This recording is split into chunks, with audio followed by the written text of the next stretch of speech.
Hey everyone, can you hear us? If so, put something in the chat.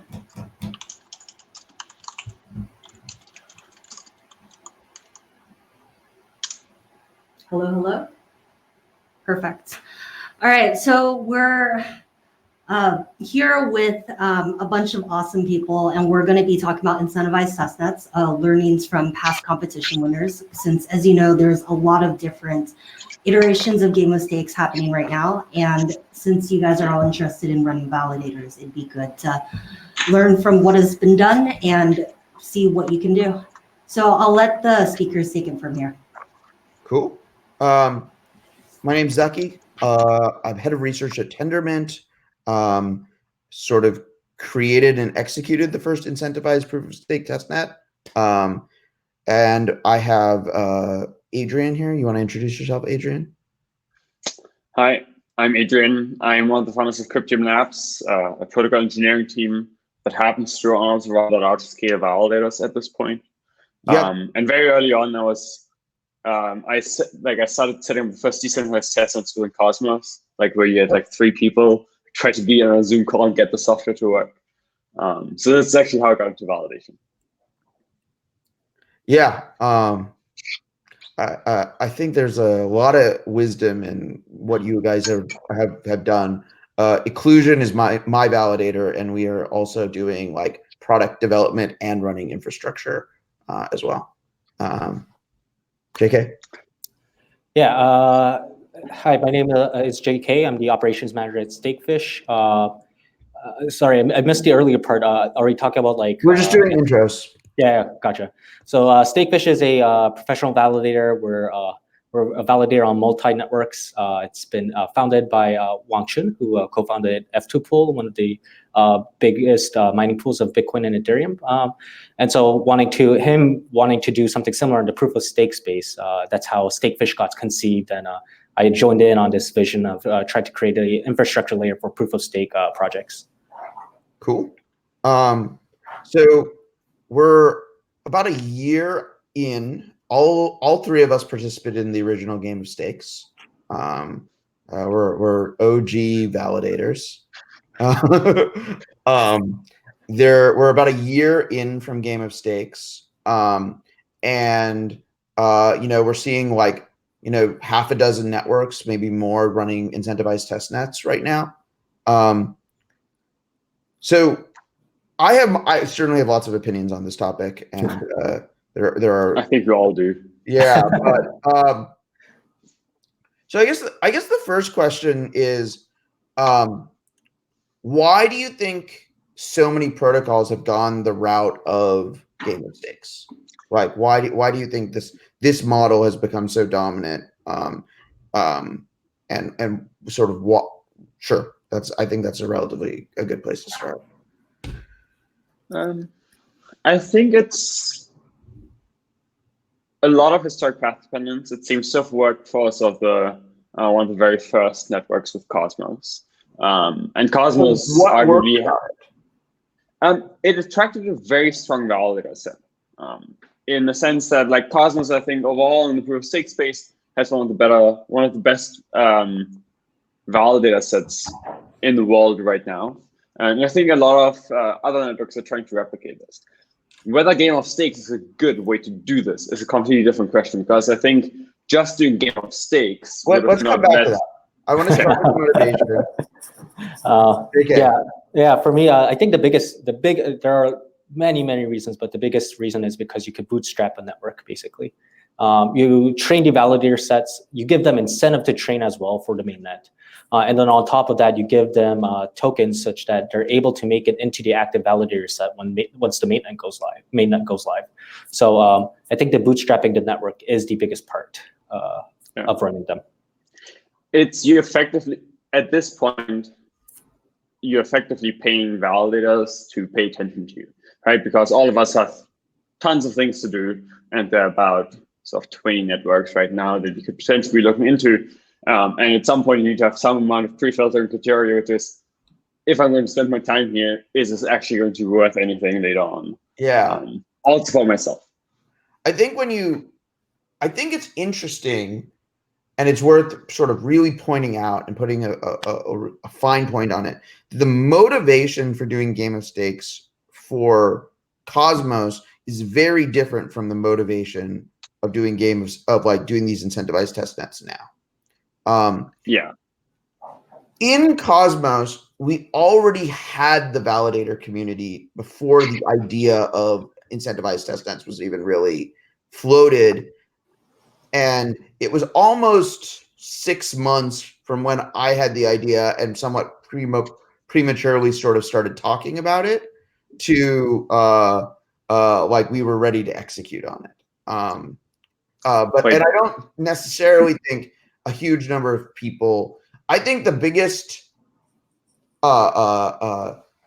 thing though was it was about because we were going to launch with transfers disabled. It was really about sort of creating that initial set of people who could actually like run on the network and participate in Genesis. When did the Game of Stakes launch again in Cosmos? So the actual launch of Game of Stakes was the first week of January 2019. Okay, this was exactly 1 year after I did slightly longer than a year after I did the first decentralized testnet setup on Zoom. I think we did the first one there on the 7th of December 2018. And like for the longest period, we had like 20 validators that got jack shit for doing this. Just to test the software and seeing if this actually works. Like this is very important highlight. I agree with Zaki that like Game of Stakes did not create the Cosmos validator set. It sort of gave a bunch of people actual tokens because it didn't have any before. Well, it definitely did grow it, right? Significantly. I think if no one who won Game of Stakes started participating like during Game of Stakes or like even in the immediate run up. But it solved a problem that a lot of people were having, which is I've been participating in your test nets. How do I participate at launch? No one will be able to buy tokens, etc. I don't have a single Genesis atom. And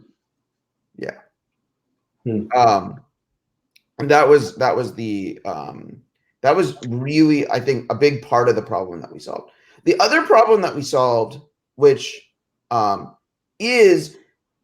we did see new behaviors in Game of Stakes for validators that had not appeared on any of the testnets before. Yes, it's actually an interesting conversation I had with some other networks last week, which is Game of Stakes a good place to incentivize malicious behavior, sort of to do protocol testing for you effectively? Again, it depends, I think. Like in the Cosmos case, it worked fairly well. But it was because we had a bunch of people that knew the software in and out, running validators and like trying to build exploit strategies. I think on most of the newer networks, so the incentivized testnets, no one is going to look into the underlying protocols and try to reverse engineer what works and what doesn't work. Like for that, it's just a lot. Like if you're starting in a fresh network right now and trying to figure this out, it's tons of work. Adrian, do you think that way it's because there's just too many right now going on? I think Cosmos hit this like strange sweet spot where you had a bunch of people that already knew the software that at that point decided to start all these like early protocol validation companies. This is where Cryptium Labs got started, right? We didn't start with validation and then went into consensus. We started with consensus. And then like after we knew the software, we built a validator around the same for Zaki's with inclusion. For a bunch of other early Cosmos validators also applies.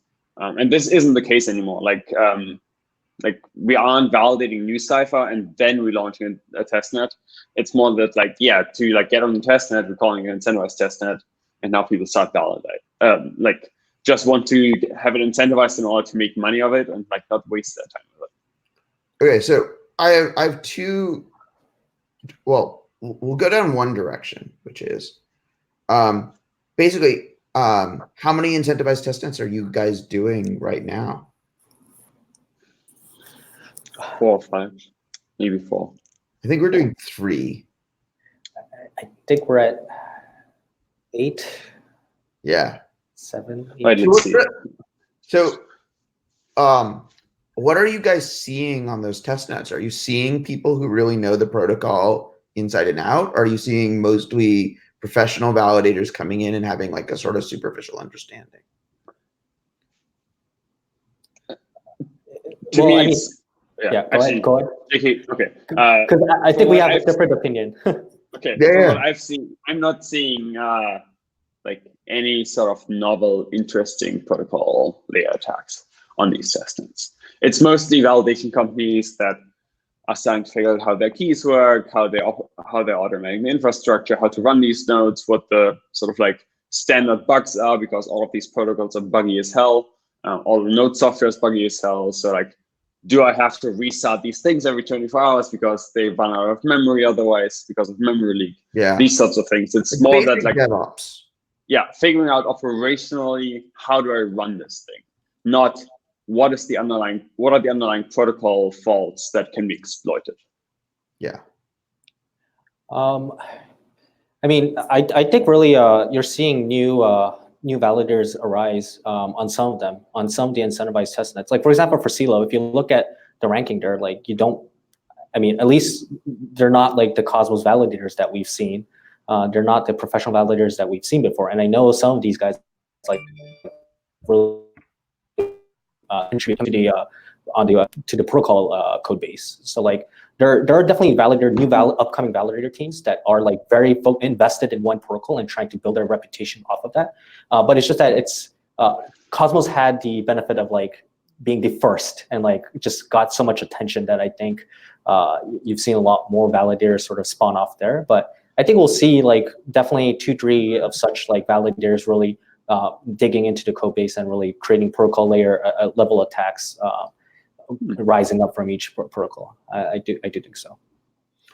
I guess I would definitely say that like I'm trying to figure out what I'm looking for from like I'm not as directly involved with the team that's running with the people who with like Chella, who mostly is running most of our incentivized testnets as much. But like when we talk, what I'm actually trying to figure out is whose code is actually mature enough that it's worth like actually learning how the protocol works. Ooh. Yeah. I mean, you had the case of Nia, right? Like where let's start Sneak Wars, and then after like 3 weeks, we figured out as a group that like the software just doesn't really work yet that well. I mean, and now we'll postpone it. I made this mistake, right? Like with Game of Stakes. I made this mistake. You know, I was pushing too hard.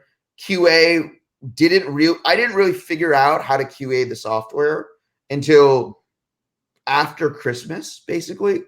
It was like between Christmas and New Year's that like all the pieces of the sort of QA plan that actually got us to mainnet sort of had come together.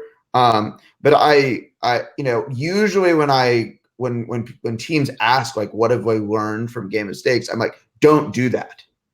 Like your incentivized testnet is not part of your QA flow. Yeah.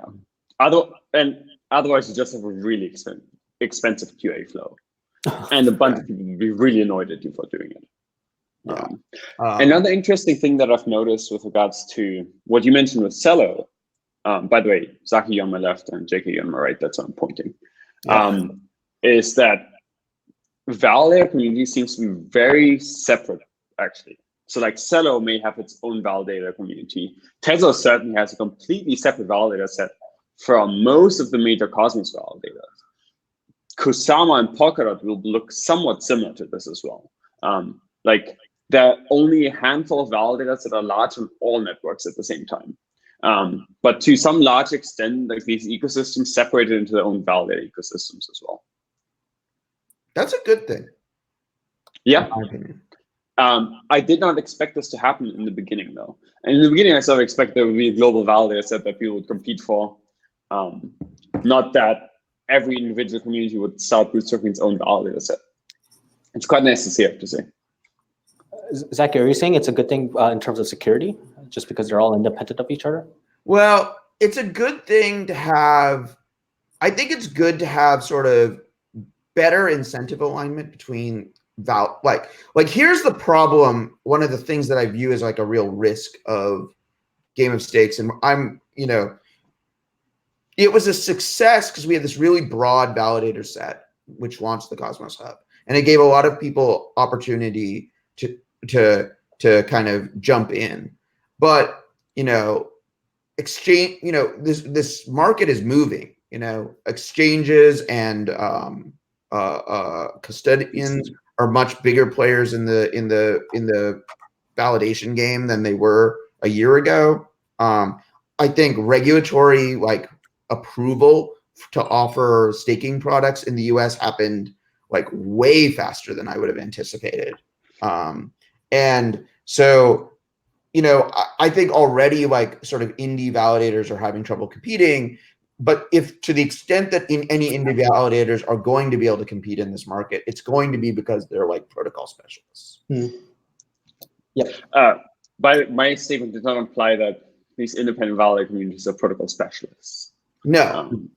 Most people aren't. Depending on the network, some have more protocol specialists, some have less. But most of the validators. What you mean by protocol specialists is what Cryptium has, and which is people who actually work on the core protocol. What I mean are just people who know the ecosystem, know the protocol, know the software really well. Yeah. Okay. Fair enough. But it's unclear even if that is a meaningful competitive moat. Yeah. It's yet unclear to me whether validation will make too much money, in the long term. In the long term, maybe. In the short term.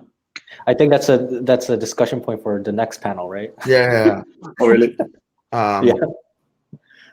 Okay, let's kind of go in a I want to talk about a different direction, which is, so one of the things that I think Cosmos had very nicely is there was a really strong intent of a large number of the fundraiser participants to run validators.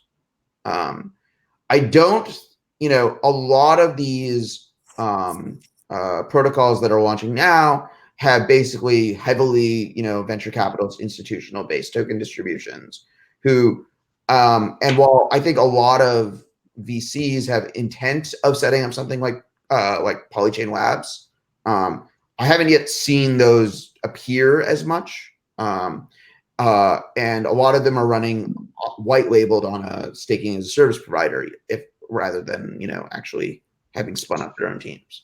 How do you think this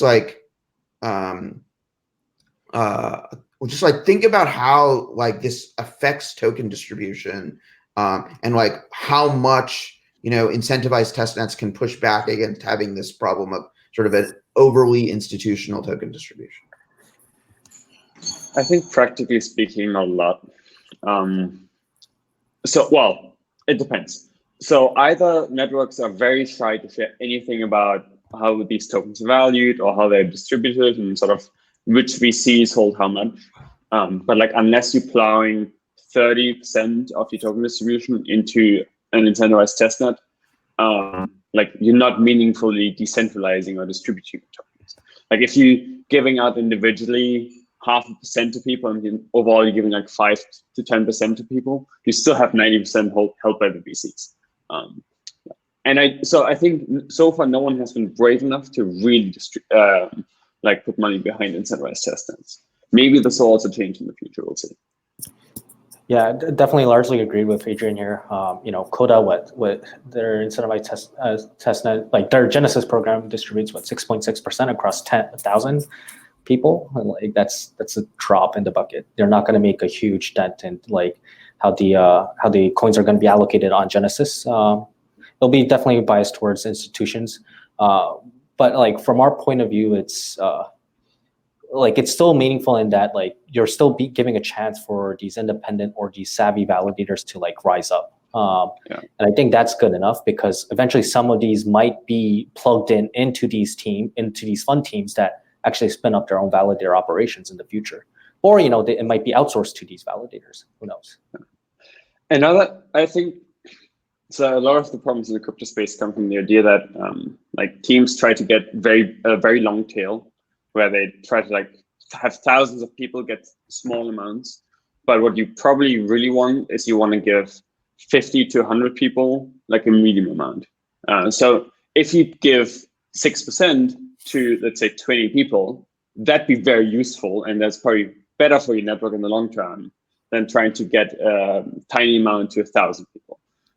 We see this with regards to how foundations fund things, but also, and it's the same problem. You want 3-4 good projects instead of having sort of 500 tiny things going on in the ecosystem, I think. I guess there's a huge perception risk though, right? Because there's a whole lot of conversation around decentralization and that it's probably not sufficiently decentralized. The problem is like having 1,000 people looks really cool on paper. If it's stake weighted, it's really irrelevant though. I'm with you, but I think protocols are just hesitant, right? Like I think protocols would love a more professional set and just like keep it that way, at least at the beginning stages. But they also realize this is going to be very, very bad. Like there's going to be a lot of backlash in the community. Yeah. I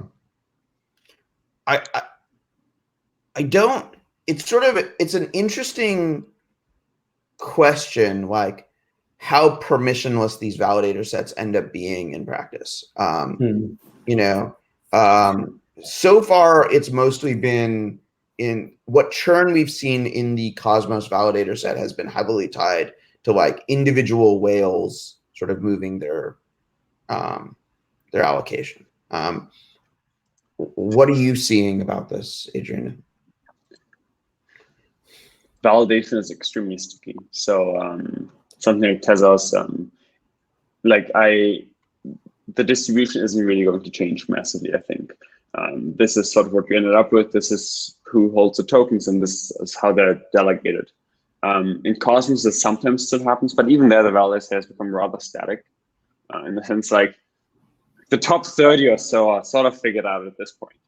Maybe there's churn at the long tail, but it's very unlikely to me that this is one of the problems where unless as a validation company you decide to launch very early on a network and sort of rise with a network, coming in late is like you're fighting a massive uphill battle, at which point it's probably better and more economic to focus on a new network that launches instead of trying to win over delegation on old network. JK? Well, Adrian, just a quick question, because on that point, Adrian, when you said about like the Tezos bakers, because we've seen a lot of bakers exit operations, top ones too. Yes, that is true. And like I'm while largely I do agree with the data points to the fact that these delegations are sticky, I do want to sort of challenge that notion in the long run. When we're talking about a time frame even like past 1 year, just because we've launched our baker, Tezos baker, last July, and this was not like this was not at Genesis. It's like well past Genesis, right? 1 year, more like almost 1 year passed. Yeah. But still, we were still able to grow our operations pretty drastically and have like the 4th largest delegator counts. Like, I think it's possible, but it's uphill battle. Absolutely possible. Yeah. Yeah. It's actually curious how this hasn't happened on other networks. Like, I haven't seen so high-profile validators quit on other networks due to regulatory concerns. Maybe it's a good thing. Yeah, I mean, I think that this is very much a digression from this topic, but I do think that it was interesting. It was like the regulators were much more fans of Tezos's reward distribution model before launch, and post Cosmos launch are much more fans of Cosmos's distribution model. Is it still that? So from what I'm hearing is that regulators are sort of bigger fans of the Tezos staking model, the delegation model, because it doesn't involve risk on the delegators. I don't know anything about that. I haven't heard anything one way or the other there. Okay. I think that's probably less the issue. I think mostly what and this I think touches a little bit about on these incentivized testnets is that you do the regulatory area in which they operate is very much a gray area. We did KYC, OFAC, and everything for Cosmos, and most validators are all doing that. It's a very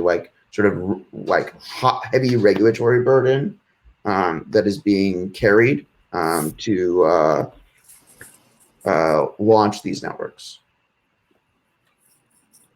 Yeah. But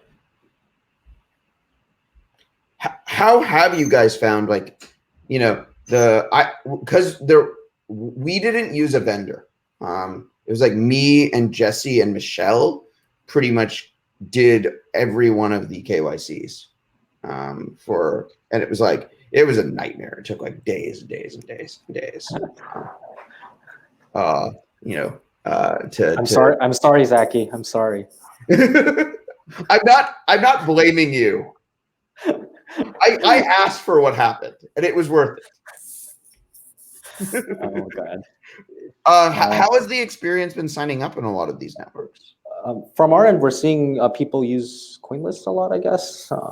But you know, still, like, there are other additional documents outside of just doing the simple KYC, which then requires a lot of back and forth email chains, confusion. Honestly, it's a mess. It's definitely a mess.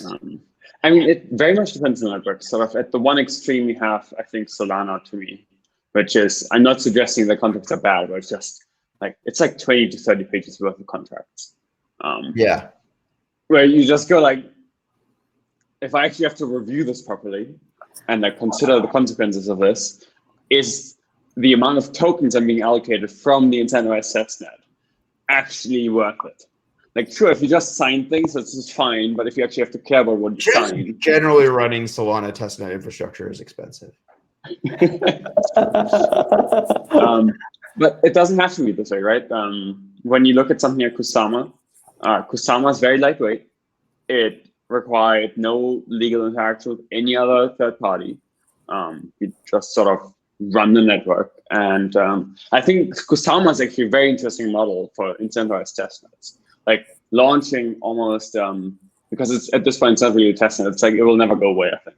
It's just like a tiny mainnet. That's not super valuable, but it's a good testing ground. But just like, I think at the other extreme of approaches you can take as a network. JK, are you running on Kusama? Yeah, we are. But I think the challenge with Kusama is just that on the technical front, just the consistent, the upgrades has been challenging. But yes, other than that, we're running on it, Well, and we're actually seeing. I actually want to touch on this a little bit more, because a good thing to talk about is just like the experience of updating while incentivized testnet is live, or while, like, you know, and how that process is. And, you know, I suspect, you know, I feel like a lot of this is one of the things that we aren't, for the most part, doing in these testnets is, like, for instance, like, there are no governance votes for upgrades. There's no analysis. It's just like, you know, the centralized entity pushes an update, and I think everyone just sort of sucks it down. Curious about how you guys think about that stuff. I think it will continue this way, even for most mainnets. Like, the cost of auditing these code bases and understand what upgrades do is just incredibly high, and no one has yet figured out how to incentivize for this, right? Like, people assume that validators are incentivized to do this, but really they aren't. And like, if they just like run the infrastructure, get coins, sell the coins immediately as soon as they receive them, like, they have no incentive to care about the long-term protocol. For that, you require people that are This is what invested having in your the network. reputation tied to like one protocol is good at. It does create a stronger incentive. I think the Cosmos hub upgrades have been sort of pretty widely peer reviewed by the validator set before they happen. My impression is I'm seeing less of that on other networks, but I'm curious. Do you mean the upgrade itself or the upgrade mechanism? Like the protocol that changed to, or the upgrade mechanism? I think both. I don't know. I wonder if this is a thing that, like, should be a bigger part of incentivized testnets. Like, you know, a protocol could like hide a back door in one of their testnet upgrades and like reward someone for finding it. I think no one will find, like, it's very. I know, but it would be interesting. It'd be cool. That's true. I think so. the other thing that I would say, and like correct me if you guys think I'm wrong, is I feel like a lot of these incentivized testnets are a lot more orchestrated than Game of Stakes was towards the end. I think I agree with that assessment.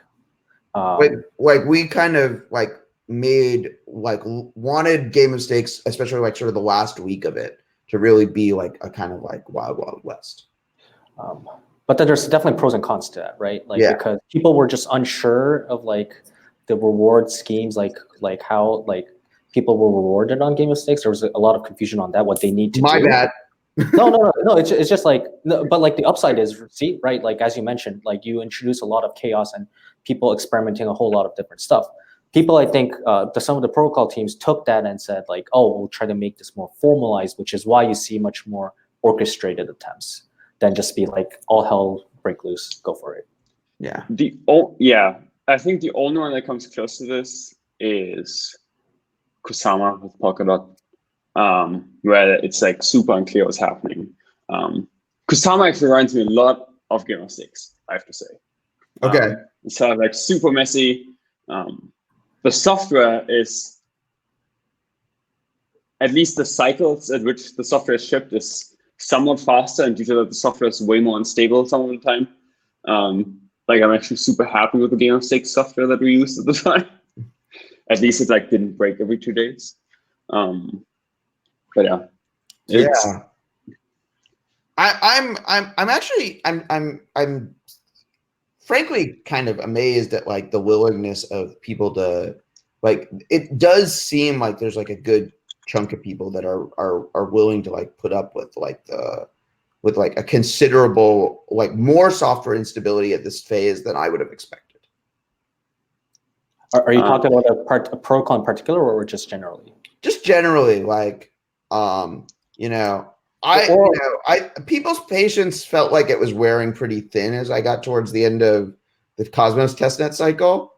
And we're, as far as I know, like at that point, like orders of magnitude more stable than anything. So actually, yeah.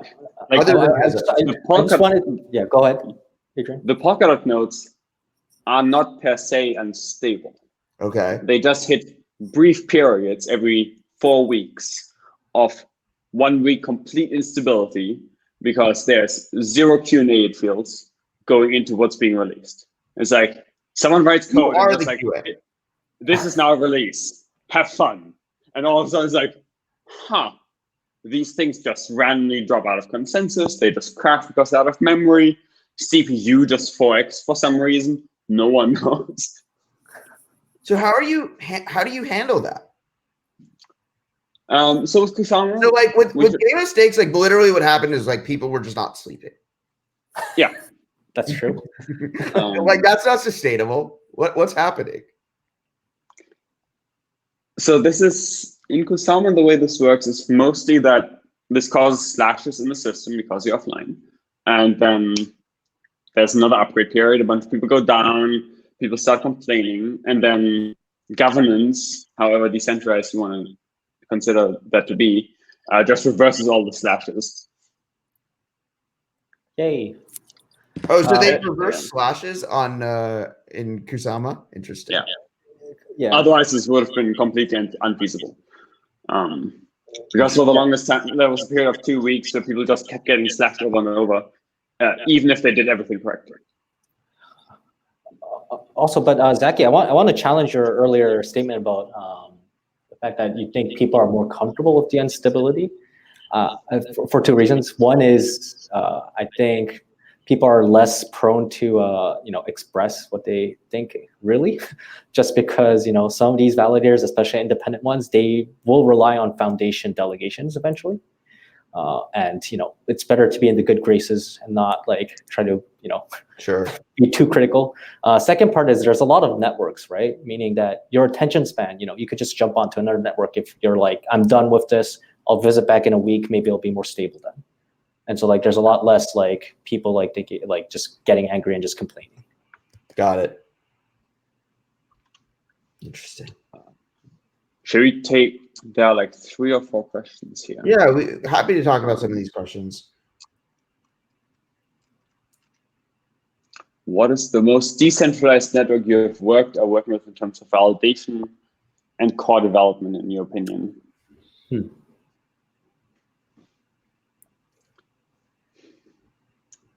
I think so. This is also because I've built the second core dev team that ships protocol upgrades and tethers. I think tethers is relatively high up there. It's a relatively broad validator set, like Baker set, validator set. More and more people start looking into the code base. I think Cosmos is also doing quite well because a lot of other people just know the code base, and so it's a good code base to understand. It's like designed for understandability. Yeah, it's written in Go. It's like very accessible. So I think Cosmos is doing well in this. I think Pocket will have real problems with this because it's like written in incomprehensible Rust. Same for Nia, same for Lana, actually. They all have problems with this. In terms of validators, I think Cosmos is also at the top there with regards to decentralization. We haven't done decentralized dev as much as we could, but we are working on it. Yeah. I mean, that's going to take time, right? Even on Tezos, it took some time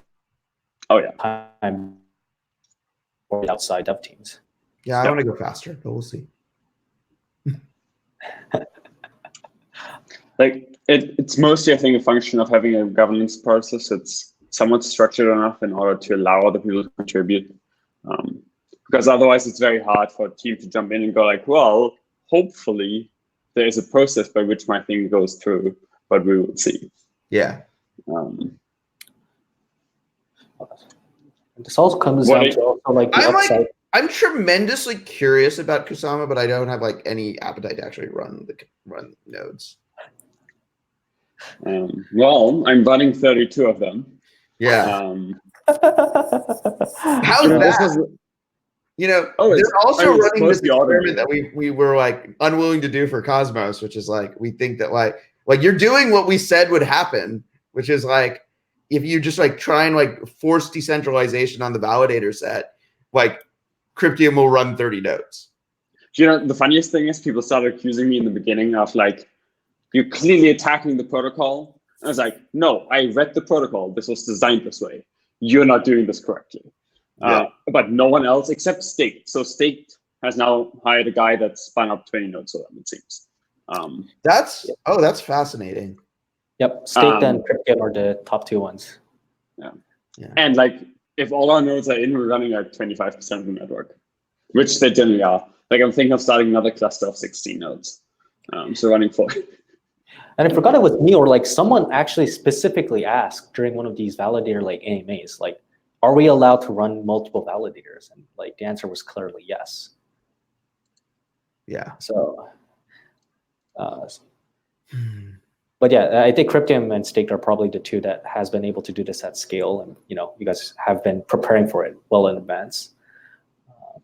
And just to answer the earlier question, I think that Adrian answered. I think someone's asking for Zaki, you, and me's our opinion as well on like the most decentralized network that we're working with.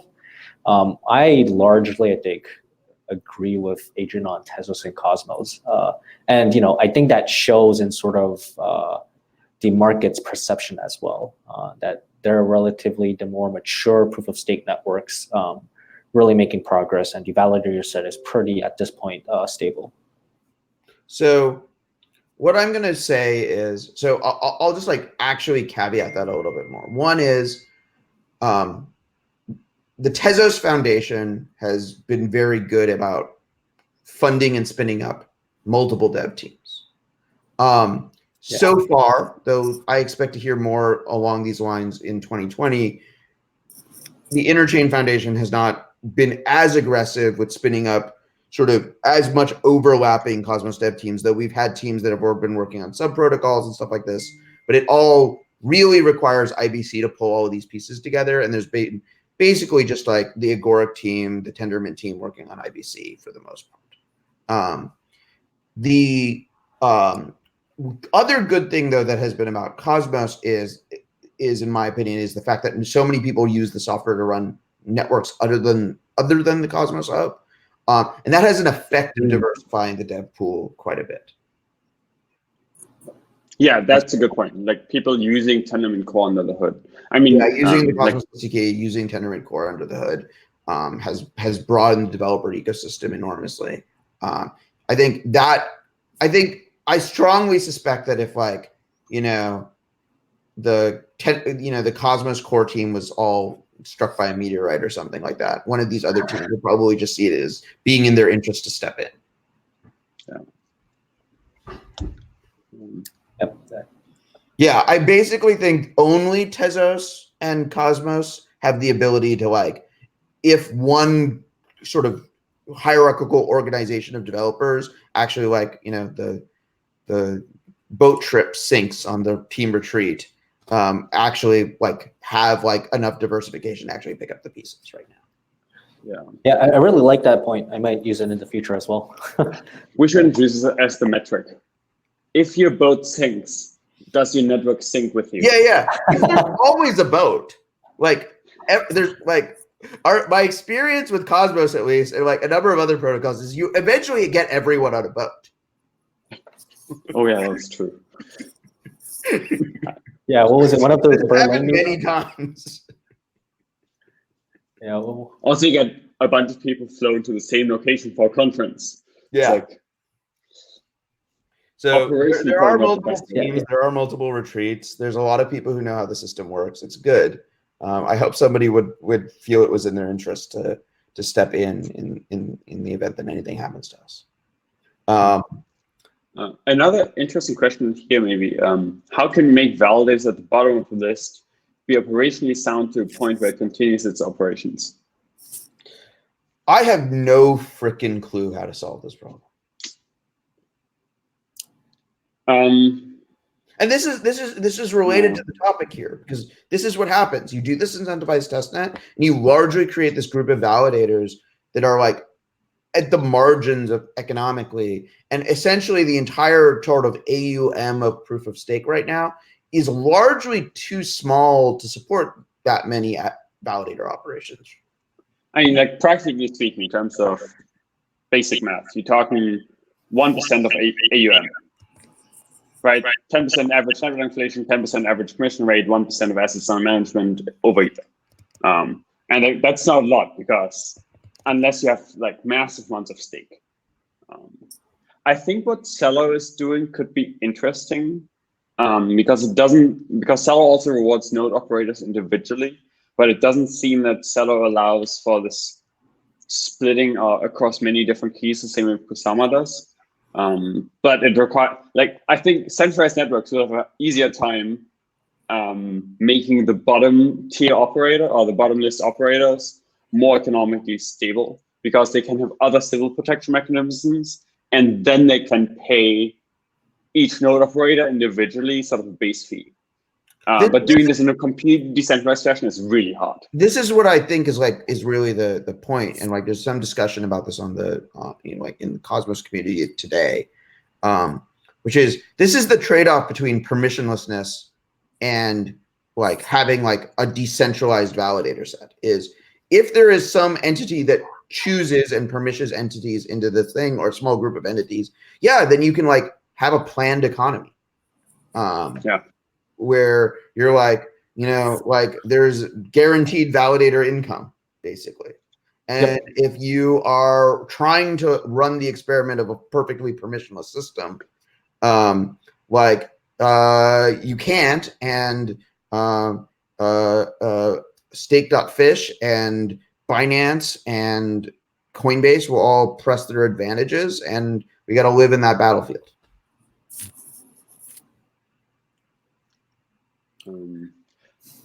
An interesting incentivized testing question, maybe.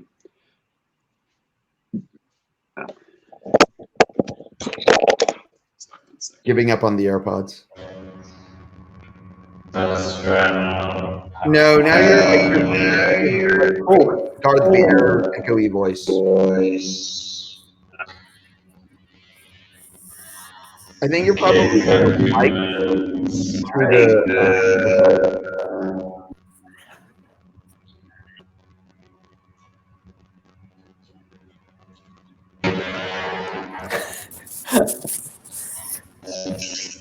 Gotta have Anyway. some entertainment. Now Adrian is gone all pixelated. I don't know what's going on. Yeah. Can you go on? Adrian-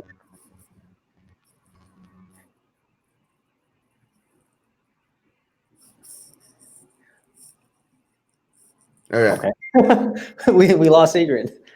Oh, there he is. Can you hear me now? Yes. Perfect. You're human again. Sorry about that. AirPods power doesn't last particularly long in the fields. What were you talking about beforehand? Incentivizing like the smaller validators. There was something, Adrian, you wanted to lead. I think you were saying like you were going along the lines of it made me think. I forgot. We can come back Okay. to this. Yeah, it's a challenge. There's no answer. I think everyone is experimenting at this point. I don't think anyone has come up with the golden answer yet. And maybe it just stays this way, and maybe we just need. I mean, one of the things that I'm worried a little bit about is, like everybody is playing around with economics, but especially like when you get outside of the Tezos, Cosmos, and Polkadot distributions, like it becomes super institutionally focused, and it's like not really clear to me that like we're going to be able to learn very much from like economics of some of these alternate protocols, especially unless somebody like runs near with a hard spooned atom distribution or something like that. Yeah. Oh, interesting. I'm like super excited about that being a thing. I'm super excited about cross fertilizations between token distributions and software. I agree. I think if I were to launch a network right now, I'd probably hard spoon 3 or 4 distributions and make it claimable on the new chain at some fixed conversion rate. Because everything else, because like if you are something like Neo Solana, if you sell 80 or Definitive for that matter, like 80% of your tokens are owned by like 5 companies in SF. This will never meaningfully change. At least I don't see how, unless you're just willing to give early investors a massive upside and then they exit out of the project and dump on retail. But that doesn't seem like a good model. So that just means that Binance now runs all your nodes. Yeah, exactly. This sort of goes into another question here. Are validators concerned about major exchanges offering more staking services and outcompeting validators themselves? Oh, I've got so much to say. Do it. Go. Yeah. But like it all concludes down to like we're not concerned. Like this was always going to be a factor. Like the staking amount that exchanges hold right now was never going to be up for competition amongst the validators. Period. It was always going to be like this. There were multiple blog posts, multiple analyses way beforehand expecting this. And I believe that, like Cryptium, correct me if I'm wrong, but you guys both are planning like around this. You guys fully expected this. It shouldn't come as a surprise. I think both Cryptium and Occlusion, like the staking operations for the 2019 was like a bootstrapping towards like differentiated business models. I think in general, I tend to think that the right staking business model is either you go at scale like Stake.fish or Bison Trails, etc., or it's like staking plus another business. Yeah, and like I'm being upfront. Like for us, even we're not going to constantly rely on staking, commission rewards forever. Like we're definitely exploring and we're launching different services and products on top of staking, because the commissions is not just the pure play is not the way to go. I was, though, frankly, and who knows whether or not people will like me for poking this bear, expecting to see more concern from compliance teams and exchanges about like offering staking and trading derivatives. I did not expect this actually. I think exchanges are by far the dodgiest people in this ecosystem. And like they've had to deal with the regulatory uncertainty the most. And due to that, I think like someone like Binance, like them Yeah, offering staking derivatives is probably one of the less dodgy things they've done so far. So I think they probably feel very comfortable with it. sure. I don't like. I think it fundamentally comes down to who holds your tokens and what your token holders want to do, right? Like, I can't force people that hold their own private keys to like delegate to me or delegate or move their money to an exchange and stake with them. And like, if you're a small holder, I can totally see why you'd want to make the choice to like not custody your own funds. However, if a large percentage of your network has this mentality, your network will just be run by exchanges. This is actually my biggest worry for newer projects like near Solana, because a bunch of VCs hold these tokens. These VCs aren't going to figure out how to delegate them. They will put them into Anchorage, Coinbase custody, and go like, cool, I'm now liquid and I can trade, and I don't have to worry about where my keys are. And because right, it's like not the model that VCs are built for. VCs aren't custodians that like want to hold large sums of gold in their own house to like portion it out to validators on the network. But then, the markets will do its thing, right? Adrian, you made this point in that, like, if a network is not like sufficiently decentralized, at least, or at least the market does not perceive it that way, there's no real value to it. And so, the funds will likely correct their behaviors well before that to make sure, at the very least, there's some, perception of decentralization. I don't know. The problem to me is that like the market adjustment mechanism to valuing these assets fundamentally currently doesn't work. Like currently we have a bunch of things that are valued even though they fundamentally don't work. And they're valued very highly. So it doesn't seem that the market really cares about functionality or technicalities. And at least in the short term, not in the long term necessarily. So I think in the short term, what can happen is that VCs delegate to Coinbase custody, Coinbase stakes with them, 5 exchanges run these networks. In 2 years, still no one cares, but all the lockup periods are gone. They slowly exit out of their positions. And then you see what happens. Then we'll see what happens. But I think the market correction mechanism takes too long for this to like meaningfully pressure VCs into like decentralizing these networks. Sure, but at the very least, you'll see like demand for the protocol, like increasing in the decrease. Like applications are not going to build on a network that's run by 5 exchanges. They simply won't. That's not why they built up their applications. Are either of you guys running on Tron or EOS? EOS, yes, but like we're well out of the candidate, even the candidate range right now. It's a very different playground there. Yeah, those are very. My impression is it's extremely exchange concentrated. I'm curious. I think one of the things that has is the 21-day lockup has at least kept the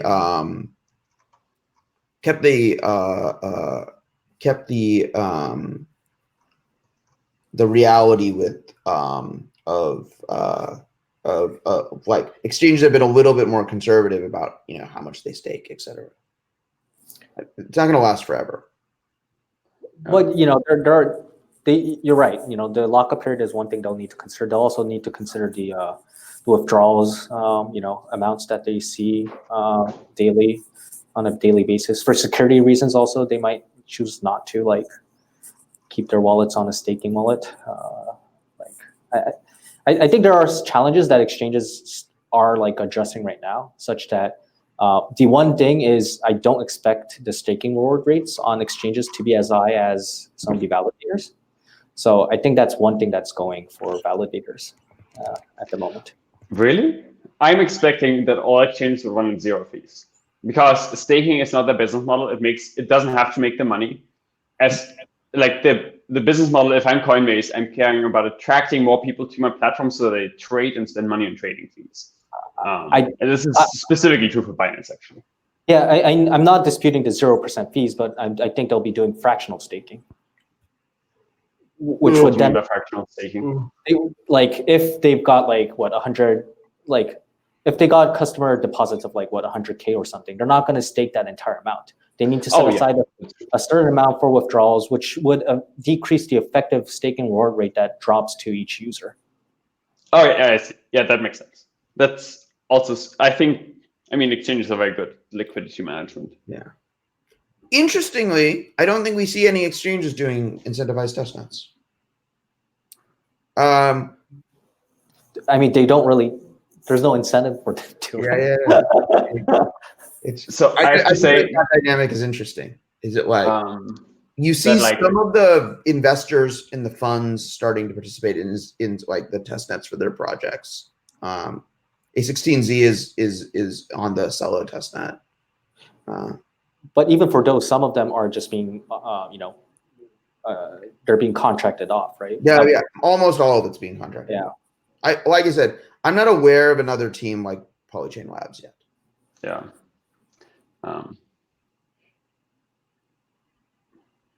Yeah. Incentivized testnets are funky in that sense. This is a good question and somewhat relevant to the incentivized testnet. I think one of the things that has been frustrating for me is how many teams like distribute their software in a way that like assumes you'll be running on AWS. This like AWS GCP bias, and like we definitely struggle with that because like Occlusion likes to be able to really control our software supply chain, where we run our stuff. Like we want control over that, and we are not happy. Very similar for us. Like a lot of teams ship things only Docker by default, and making the bare metal builds work is a pain in the ass because it's poorly documented. But we hold the opinion that like I don't want to have more things in my supply chain and run like individual servers for each network, like for each of these networks. And makes it a real pain. But I also understand because it's a trade-off, right? They want to get as many people running these things as possible, and then having a single Docker setup script is super convenient.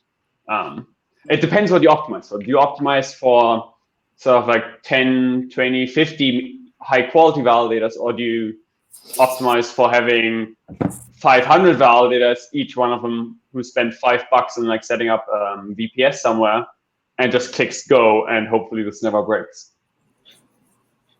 Yeah, which all loops back to the point of like, how do you then bring up, like, how do you make sure that the small validators are sustainable? And you don't want to create, I think, a technological barrier on top of the financial barriers. It's understandable where they're coming from, but I also think it's just like a little bit unclear, frankly, like what validators are securing right now. Oh yeah.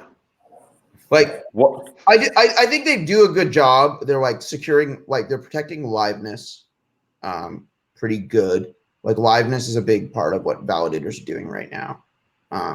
When we started out with Cosmos and and this idea of running like permissionless Tendermint, there was a lot of skepticism that like liveness would actually happen. And I think we're in a good place in the ecosystem where like people are working really hard, are doing a lot of really good work on liveness in general in our ecosystems. And I think these incentivized testnets are actually really good for training people on that side. Yeah. But like attacking these things right now is pointless for the most part. Because they secure nothing valuable. I'm still surprised that no one has attacked Tron. Because Tron has gambling dApps. I don't expect that they have secure randomness in protocol.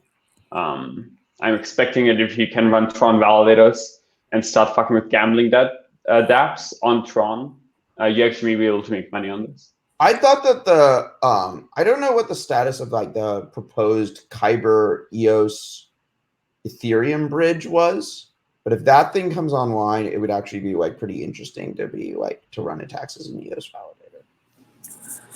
Yeah, I thought there was an attack, wasn't there, on Tron? Really? Possibly. Yeah, there was something, yeah. But the question, it's a very good question. What are we securing? What are any of these things used for? Because as far as I can tell, not for a lot. Like there's very little actual real world things that these networks currently solve. Which means that we are sort of securing future magical money that may or not work. I think Tesmos and the Cosmos Hub are like meaningful coordination mechanisms at this point. Yeah. Like they are good giant DAOs. But even that, it's still fairly self-referential to me. Like there hasn't been a single use case that that these things solve that is external to the system. Sure. Like all the coordination is about the system itself. At some point, the system needs to like do something useful, though. Yeah, I agreed. I mean, the topic is just becoming so broad at this point. Then, right? It's just like, I mean, are devaluations even justified on any of these networks? Then, like, you know, there's just a whole host of questions that you're docking on by asking that. Yeah, I don't think we need. There was this question about pure proof of stake versus delegation. I have really strong opinions about this. Are we talking about like Algorand? I think specifically. No, that was. Or I just like honestly have no idea how Algorand is working right now. Every time I try and look into it, I get confused. Do you know? What is pure proof of stake? There's really no there's actually really no strong incentives for someone to run a node. On Algorand? Yeah, like you could be staking, but you don't need to like run a node to like be staking. Yeah, that's my understanding of the Algorand Wait, system. what? So what are you doing at that like you're point? signaling the fact that you're. Yeah, like you have a public key. The public key is staked. There's some amount and like it's getting staking rewards.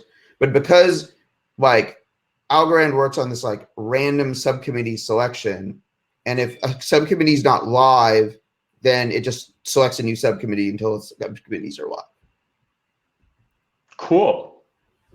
Yeah. Well, I mean, not cool. That seems strange, but okay. Pure proof of stake means no central validators, but you can also have delegation of stake in a trustless manner. I think if we could rephrase the question to like, what are our opinions, I guess, about like a delegatable network versus non-delegatable? Maybe that's much a better question just to like answer. Quantum is the big non-delegatable network. I haven't looked into Quantum. So like you don't need to delegate at all, and you need can't to delegate at all. And it's interesting that validators as a service has existed for that like long before any of us launched our businesses. Right. The masternode system, I see. Yeah. Like any of these systems, like delegation is just a form of encumbered loan. So loans naturally exist. And it's just like a question of like, do you want to like have the regulatory overhead of having all of this stuff be off chain, or do you want to put some of it on chain and put it in the state? I mean, this is what I currently really prefer about Cosmos and Kusama, that you have slashable delegation in protocol, right? Like someone delegates to me and now their delegation is slashable. In Tezos, this doesn't exist, so people have to model this with off-chain contracts. And it becomes a centralizing point, by the way, because it is hard for people to attract capital if the people that are giving you the capital have to trust you with the principal and have to trust like some weird legal contracts that are not algorithmically enforced. And so like in Tezos, you start seeing this, that a lot of the smaller bakers have real problems accessing capital because they have to convince some large token holders to just send them money effectively and trust that everything will be okay. And so in that sense, I personally very much prefer the model where you have as much of the things that affect the security model in protocol as possible, right? Like the protocol should know about how slashable delegation is handled, like how slashable delegation evolves in the world. It should know about it. It shouldn't move into off-chain contracts. Otherwise, I think you see like it's somewhat centralizing.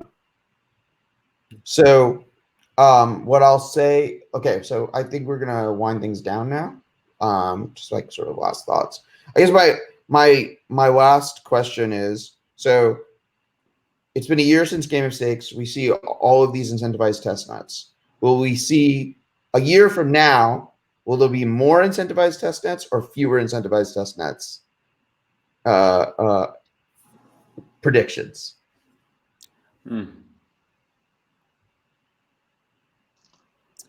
How many incentivized testnets do you think we'll see in 2020? I think in 2020 we're going to peak. Okay. I see that the rate of new networks being launched is somewhat slowing down, because none of these networks have yet really figured out what they are about.